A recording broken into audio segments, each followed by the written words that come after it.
দেশের প্রশাসনিক কাঠামোর প্রাণ হিসেবে পরিচিত এবং রাষ্ট্রযন্ত্রের মূল চালিকা শক্তি এই সরকারি চাকুরিজীবীরা দীর্ঘ সময় ধরে চরম অর্থনৈতিক টানাপোড়েন ও নানাবিধ দুঃখ দুর্দশার মধ্য দিয়ে দিন অতিবাহিত করছেন।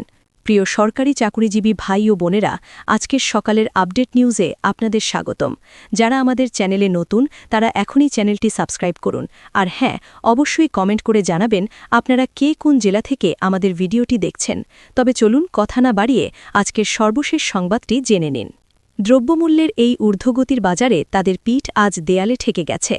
একটি নতুন এবং যুগোপযোগী পে স্কেল বা বেতন কাঠামোই পারে তাদের এই মানবেতর দুরবস্থা থেকে উত্তরণের পথ দেখাতে এবং তাদের পরিবার পরিজনের মুখে হাসি ফোটাতে। বিদায়ী অন্তর্বর্তীকালীন সরকার খুব শীঘ্রই তাদের ক্ষমতা হস্তান্তর প্রক্রিয়া সম্পূর্ণ করে একটি নির্বাচিত রাজনৈতিক সরকার অর্থাৎ বিএনপির কাছে রাষ্ট্র পরিচালনার পবিত্র দায়িত্ব অর্পণ করবে। এই সন্ধিক্ষণে আমরা যারা সরকারি কর্মকর্তা ও কর্মচারী রয়েছি, আমাদের মনে জমে থাকা দীর্ঘদিনের আশা আকাঙ্ক্ষা ও ন্যায্য দাবি দাওয়াগুলো নতুন সরকারের কাছে তুলে ধরা আমাদের নৈতিক দায়িত্ব ও কর্তব্য বলে মনে করি। আমরা অত্যন্ত আশাবাদী এবং দৃঢ়ভাবে বিশ্বাস করি যে পরবর্তী নির্বাচিত সরকার অর্থাৎ বিএনপি আমাদের এই প্রাণের দাবি পে স্কেল নিয়ে অত্যন্ত ইতিবাচক ও কার্যকরী পদক্ষেপ গ্রহণ করবে। বিএনপির বর্তমান চেয়ারপারসন এবং আমাদের ভাবী প্রধানমন্ত্রী জনাব তারেক রহমান ইতিমধ্যেই নির্বাচনের আগে বিভিন্ন জনসমাবেশে ও তাদের দলীয় ইশতেহারে অত্যন্ত স্পষ্ট ইঙ্গিত দিয়েছেন যে তারা ক্ষমতায় গেলে যথাসময়ে এবং অগ্রাধিকার ভিত্তিতে সরকারি চাকুরিজীবীদের জন্য নবম পে স্কেল বাস্তবায়ন করবেন। তাদের এই প্রতিশ্রুতি আমাদের মনে নতুন করে বাঁচার আশার সঞ্চার করেছে এবং আমরা বিশ্বাস করি তারা তাদের কথা রাখবেন এবং কর্মচারীদের হতাশ করবেন না। বর্তমানে আমাদের দেশের লক্ষ লক্ষ সরকারি কর্মকর্তা ও কর্মচারীরা যে বেতন কাঠামোর অধীনে বেতন ভাতা পাচ্ছেন তা হল সেই পুরনো অষ্টম পে স্কেল। আপনারা শুনলে অবাক হবেন এবং শিউরে উঠবেন যে এই অষ্টম পে স্কেল কার্যকর হয়েছিল সেই 2015 সালের ডিসেম্বর মাসে। বর্তমানে আমরা 2026 সালের ফেব্রুয়ারি মাসের মধ্যভাগে অবস্থান করছি, অর্থাৎ ক্যালেন্ডারের পাতা থেকে দীর্ঘ প্রায় 11 বছর বা এক যুগেরও বেশি সময় অতিক্রান্ত হতে চলল, কিন্তু সরকারি কর্মচারীদের জন্য নতুন কোনো পে স্কেল ঘোষণা করা হয়নি, যা সত্যিই নজিরবিহীন। একটিমাত্র পে স্কেল দিয়ে 11 বছর পার করে দেওয়া যে কোনো অর্থনীতির জন্য এবং যে কোনো প্রশাসনিক ব্যবস্থার জন্য একটি নেতিবাচক দৃষ্টান্ত। আপনারা হয়তো তর্কের খাতিরে বলতে পারেন যে প্রতি বছর তো 5% হারে বার্ষিক ইনক্রিমেন্ট বা বেতন বৃদ্ধি হয়, যা দিয়ে সমন্বয় করা সম্ভব, কিন্তু বাস্তব সত্য হল এবং বাজারের দিকে তাকালে দেখা যায় বর্তমান সময়ের ভয়াবহ মূল্যস্ফীতি এবং জীবনযাত্রার ব্যয়ের সাথে এই সামান্য 5% বৃদ্ধি কোনোভাবেই সামঞ্জস্যপূর্ণ নয়, বরং এটি একটি উপহাসের মতো।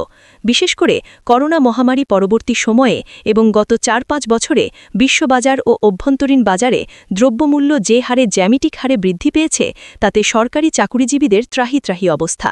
বর্তমানে 20তম গ্রেডে একজন কর্মচারী যখন নতুন চাকরিতে যোগদান করেন তখন তিনি সর্বসাকুল্যে ঢাকা শহরের মতো ব্যয়বহুল জায়গায় থেকেও মাত্র 17 থেকে 18 হাজার টাকা বেতন পান, অনেক ক্ষেত্রে এবং মফস্বল শহরে এটি আরও কম হতে পারে। বর্তমান বাজারে 17 থেকে 18 হাজার টাকা দিয়ে একটি 4-5 সদস্যের পরিবারের ভরণ পোষণ করা, তাদের চিকিৎসা ব্যয় মেটানো ও সন্তানের লেখাপড়ার খরচ চালানো কতটা অমানবিক ও অসম্ভব তা আপনাদের বিবেকের কাছেই প্রশ্ন রইল। এই সামান্য টাকায় বাসা ভাড়া দেওয়ার পর তাদের হাতে চাল ডাল কেনার মতো পর্যাপ্ত অর্থ থাকে না। সরকারি চাকুরিজীবীরা দীর্ঘদিন ধরে তাদের এই কষ্টের কথা জানিয়ে আসছেন এবং নবম পে স্কেল বাস্তবায়নের যৌক্তিক দাবি তুলে ধরছেন। বিদায়ী অন্তর্বর্তীকালীন সরকার যখন দীর্ঘ 18 মাসের জন্য রাষ্ট্র পরিচালনার দায়িত্ব গ্রহণ করেছিল তখন সরকারি চাকুরিজীবীরা কিছুটা আশান্বিত হয়েছিলেন এবং ভেবেছিলেন হয়তো অরাজনৈতিক সরকার তাদের দুঃখ বুঝবে, কারণ অতীতে বিভিন্ন রাজনৈতিক সরকারের সময় আমরা দেখেছি পে স্কেল নিয়ে এক ধরনের অনীহা বা কালক্ষেপও করার প্রবণতা অথবা আমলাতান্ত্রিক জটিলতা। তাই আমরা চেয়েছিলাম এই অন্তর্বর্তীকালীন সময়ের মধ্যেই যেন আমাদের আর্থিক দুর্দশা লাঘবের একটি স্থায়ী ব্যবস্থা হয়। সেই ধারাবাহিকতায় আমরা বারবার আমাদের দাবি তুলে ধরেছি এবং রাজপথেও নেমেছি। অন্তর্বর্তীকালীন সরকার আমাদের দাবির যৌক্তিকতা কিছুটা হলেও অনুধাবন করে নবম পে স্কেল বাস্তবায়নের লক্ষ্যে জাতীয় বেতন কমিশন 2025 গঠন করেছিল। এই কমিশন দীর্ঘ 6 মাস ধরে বাজার যাচাই এবং বিভিন্ন তথ্য উপাত্ত বিশ্লেষণ করে তাদের দাপ্তরিক কাজ শেষ করে। অবশেষে 2026 সালের 21শে জানুয়ারি অন্তর্বর্তীকালীন সরকার গঠিত এই জাতীয় বেতন কমিশন তাদের দীর্ঘ গবেষণালব্ধ চূড়ান্ত প্রতিবেদন তৎকালীন প্রধান উপদেষ্টা ডাক্তার মোহাম্মদ ইউনুস স্যারের কাছে আনুষ্ঠানিকভাবে জমা দেন। আমরা এবং সাধারণ কর্মচারীরা আশা করেছিলাম যে বর্তমান বাজার দর এবং মূল্যস্ফীতি বিবেচনায় সর্বনিম্ন বেসিক বা মূল বেতন অন্তত ৩০,০০০ টাকার কাছাকাছি নির্ধারণ করা হবে, কিন্তু রিপোর্টে দেখা গেল সর্বনিম্ন বেসিক প্রস্তাব করা হয়েছে ২০,০০০ টাকা। আমাদের প্রত্যাশা ছিল ২৫ থেকে ৩০,০০০ হলে হয়তো নিম্ন আয়ের কর্মচারীরা একটু স্বস্তিতে বাঁচতে পারতেন এবং তাদের ঋণের বোঝা কমত। তবুও দীর্ঘ ১১ বছর পর একটি পে স্কেল হতে যাচ্ছে এই আশায় এবং মন্দের ভালো হিসেবে আমরা ২০,০০০ টাকার বেসিক প্রস্তাবনাকেই মেনে নিয়েছিলাম এবং কোনো প্রকার জোরালো প্রতিবাদ করিনি। আমরা চেয়েছিলাম অন্তত প্রক্রিয়াটি শুরু হোক এবং জট খুলুক, কিন্তু হঠাৎ করেই আমরা লক্ষ্য করলাম অন্তর্বর্তীকালীন সরকারের কয়েকজন জ্যেষ্ঠ উপদেষ্টা এবং নীতি নির্ধারক গণমাধ্যমে এসে নেতিবাচক মন্তব্য করতে শুরু করলেন।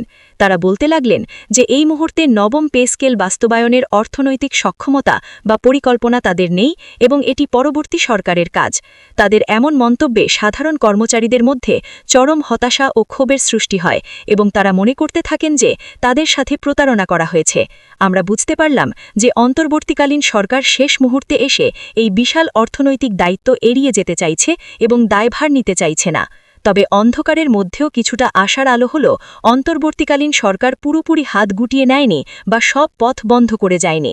তারা চলে যাওয়ার আগে নিশ্চিত করে গেছে যে এই প্রক্রিয়াটি একেবারে বন্ধ না হয়ে যায়। এ লক্ষ্যে তারা বাজেট থেকে উন্নয়ন খাতের কিছু অব্যবহৃত অর্থ কমিয়ে বা কাটছাট করে অনুন্নয়ন খাতে বা রাজস্ব খাতে স্থানান্তর করে প্রায় ১,০০০ কোটি টাকার একটি বিশেষ অর্থ বরাদ্দ বা ফান্ড রেখে গেছে, যা ভবিষ্যতে বা আসন্ন বাজেটে সরকারি কর্মচারীদের বেতন ভাতা বাড়ানোর কাজে ব্যবহার করা যাবে। এটি একটি অত্যন্ত ইতিবাচক দিক। এর পাশাপাশি তারা একটি উচ্চ পর্যায়ের বাস্তবায়ন কমিটিও গঠন করে দিয়ে গেছে। এই কমিটির কাজ হবে জাতীয় বেতন কমিশন ২০২৫-এর সুপারিশগুলো পুঙ্খানুপুঙ্খভাবে পর্যালোচনা করা এবং এটি কতটুকু বাস্তবায়নযোগ্য বা কিভাবে ধাপে ধাপে বাস্তবায়ন করা যায় সে বিষয়ে মতামত দেওয়া। আমরা আশা করছি নতুন সরকার শপথ নেওয়ার পর এই বাস্তবায়ন কমিটির কার্যক্রম আরও গতিশীল হবে এবং তারা দ্রুততম সময়ের মধ্যে তাদের প্রতিবেদন পেশ করবে। এখন আমাদের একমাত্র ভরসা এবং আস্থার স্থল হল নির্বাচিত বিএনপি সরকার। আমরা বিশ্বাস করি একটি রাজনৈতিক সরকার জনগণের পালস বা নারীর স্পন্দন আমলাদের চেয়ে ভালো বোঝে। তারা জানে যে প্রশাসনকে ক্ষুধার্ত রেখে বা অসন্তুষ্ট রেখে কোনো উন্নয়ন কর্মকাণ্ড বা দলীয় ইশতেহার বাস্তবায়ন করা সম্ভব নয়। তাই আমরা নবনির্বাচিত সরকারের কাছে বিনীত অনুরোধ জানাব তারা ক্ষমতা গ্রহণের প্রথম দিন থেকেই পে স্কেল বাস্তবায়নের বিষয়টি সর্বোচ্চ অগ্রাধিকার তালিকায় রাখেন। অন্তর্বর্তীকালীন সরকার যে ভিত্তিপ্রস্তর স্থাপন করে গেছে বা যে ফান্ড রেখে গেছে সেটিকে কাজে লাগিয়ে এবং পে কমিশনের রিপোর্টটিকে ভিত্তি ধরে দ্রুত গ্যাজেট প্রকাশ করা এখন সময়ের দাবি। সরকারি কর্মচারীরা আর কোনো অজুহাত বা কালক্ষেপণ শুনতে চায় না। তারা চায় তাদের দীর্ঘ ১১ বছরের বঞ্চনার অবসান হোক। আমরা আশা করি তারেক রহমানের নেতৃত্বাধীন নতুন সরকার সরকারি কর্মচারীদের এই দীর্ঘশ্বাসের অবসান ঘটাবে এবং একটি সম্মানজনক পে স্কেল উপহার দিয়ে ইতিহাসের পাতায় নাম লেখাবে। নতুন সরকারের যাত্রা শুভ হোক এবং তারা যেন তাদের প্রতিশ্রুতি রক্ষা করে সরকারি কর্মচারীদের মুখে হাসি ফোটাতে পারে। এই প্রত্যাশাই এখন সমগ্র বাংলাদেশের ২২ লক্ষ সরকারি চাকুরিজীবীর। ভিডিওটি খুবই জরুরি, তাই সবার সাথে ভিডিওটি শেয়ার করতে ভুলবেন না। আর নতুন ভিডিও আপডেট পেতে এখনই চ্যানেলটি সাবস্ক্রাইব করুন।